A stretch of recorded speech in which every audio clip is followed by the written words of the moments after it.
बोलिए विष्णु भगवान की जय। आज गरुड़ पुराण सारोद्धार का 10वां अध्याय है।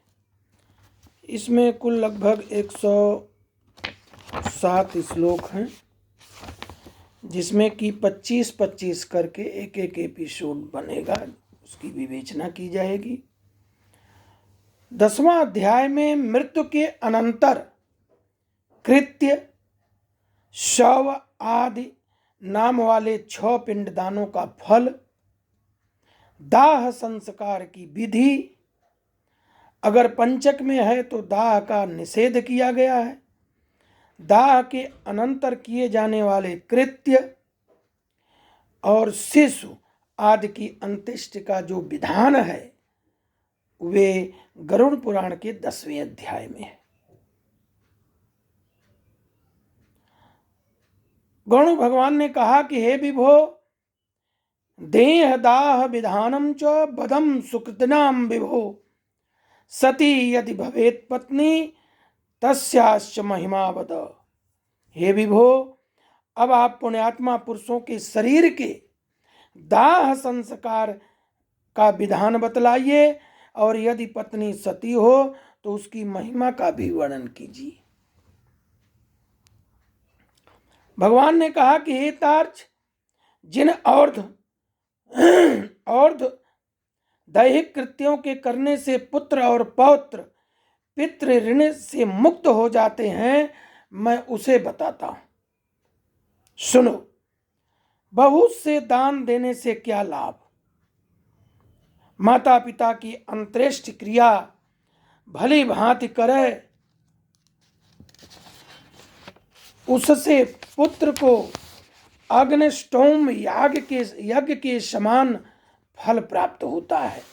अगर पुत्र अपने पिता की क्रिया को बहुत अच्छे ढंग से विधि पूर्वक शास्त्रोक्त विधि से करता है तो उसे जो है अग्निष्टोम यज्ञ के समान फल प्राप्त होता है पुत्र को।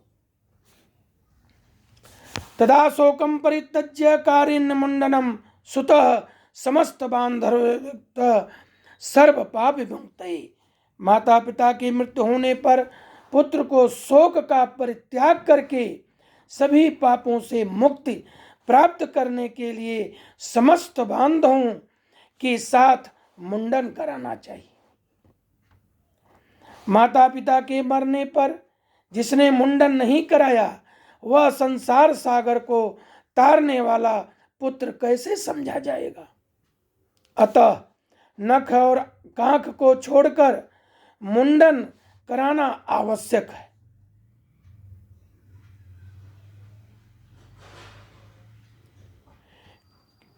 इसमें कहा गया है कि कांख और नख को छोड़ करके, क्योंकि काम की वासना होती है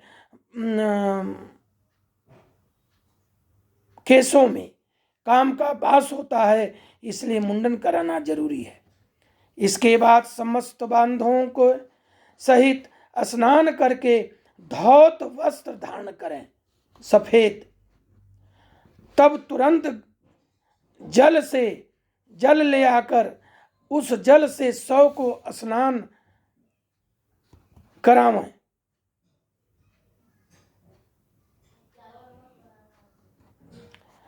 चंदन और गंगा जी की मिट्टी से लेप ले, मालाओं से विभूषित करें। उसके बाद नवीन वस्त्र से ढक कर अपसभ्य होकर नाम गोत्र का उच्चारण करके संकल्प पूर्वक दक्षिणा सहित पिंडदान देना चाहिए। कहने का मतलब, प्रथम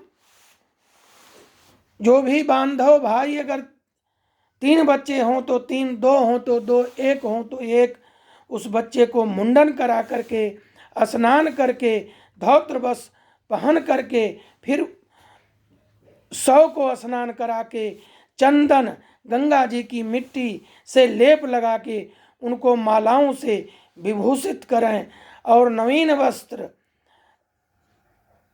अपसभ्य होकर ढकें और संकल्प पूर्वक उपरोहित ब्राह्मण के द्वारा पिंडदान करें। मृत्यु स्थान पर 100 नामक पिंड को मृत व्यक्ति के गोत्र से प्रदान करें। ऐसा करने से भूमि और भूमि के अधिष्ठात्री देवता प्रसन्न होते हैं। इसके बाद द्वारे देश पांथ नामक पिंड मृतक के नाम से गोत्रादि का उच्चारण करके प्रदान करें।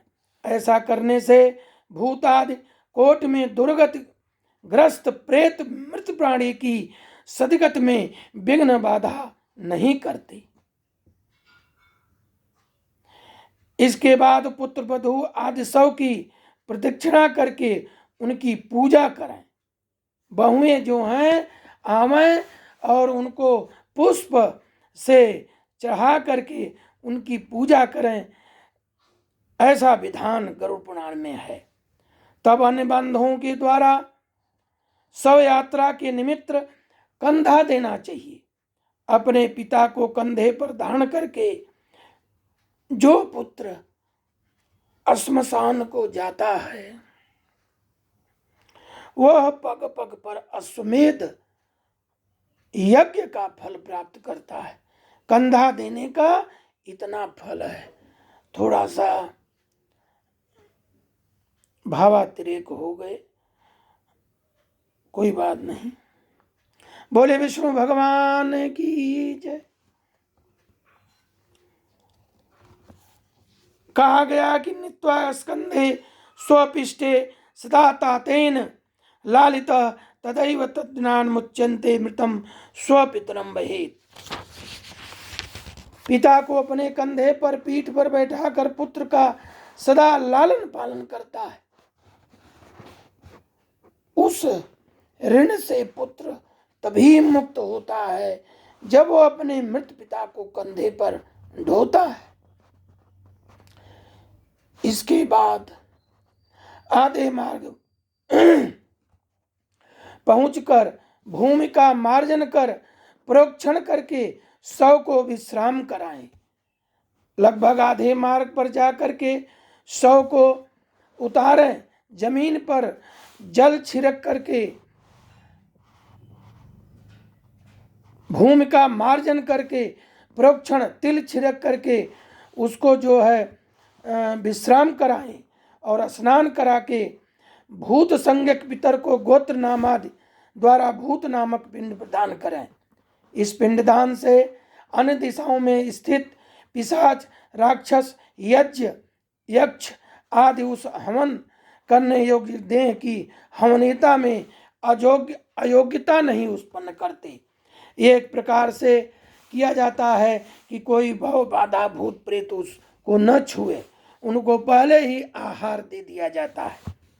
उसके बाद श्मशान ले जाकर उत्तराभिमुख स्थापित करें तथा देह के दाह के लिए यथाविधि भूमि का संशोधन करें, भूमि का सम्मार्जन करें, लेपन करें, उल्लेखन करें। दर्भ मूल से 3 रेखाएं खींचें। कुशा से वहां पर जहां पर अग्नि शव का अग्निदाह करना है उसको गंगा जल से पवित्र करें। उस पर 3 रेखा खींचें। उन रेखाओं में उभरी हुई मिट्टी को उठाकर ईशान दिशा में फेंककर वेदिका को जल से प्रोक्षित करें। उसमें विधि विधान से अग्नि स्थापन करें।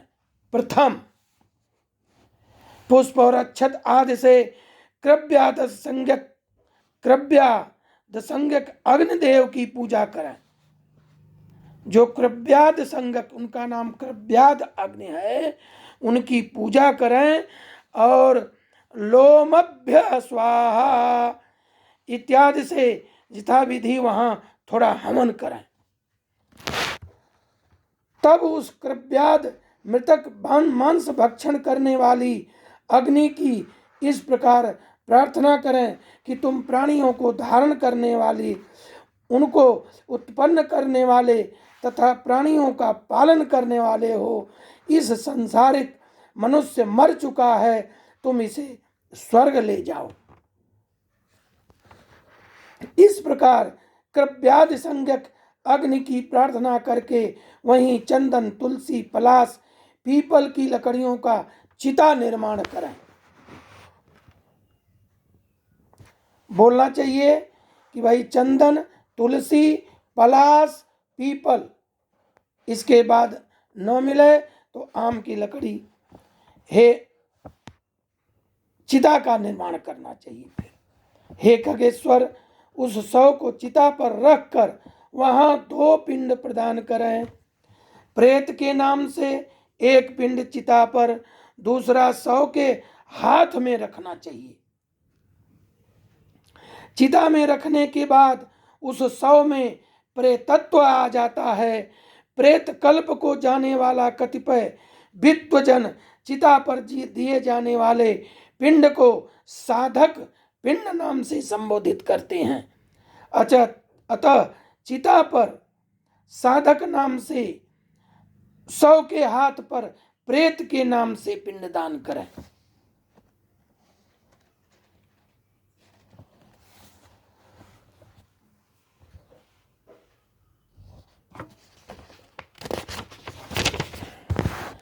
इस प्रकार 5 पिंडदान करने से शव में आहुत योग्यता संपन्न होती है, अन्यथा श्मशान में स्थित पूर्वोक्त पिशाच, राक्षस, यक्ष उसकी आहुति योग्यता के उपघातक नहीं होते हैं। अगर इतना कर दिया जाए तो वहां पर प्रेत के लिए 5 पिंड देकर हवन किए हुए उस कृव्याद अग्नि को तिनकों पर रखकर, यदि पंचक न हो तो पुत्र अग्नि को प्रदान करते हैं। इसके बाद अब आगे का विवेचना हम अध्याय 10 के दूसरे एपिसोड में करेंगे। इतना जो है होता है, फिर उसको बढ़िया मंत्रोच्चार करके अग्नि जब प्रज्वलित हो तो बढ़िया मंत्रोच्चार 5 ब्राह्मणों से मंत्रोच्चार कराना चाहिए। वहां पर सभी देवताओं का प्रार्थना करनी चाहिए, देवताओं से कि इस आत्मा को अपने चरणों में स्थान दें, ऐसा बोलना चाहिए। बोले विष्णु भगवान की जय।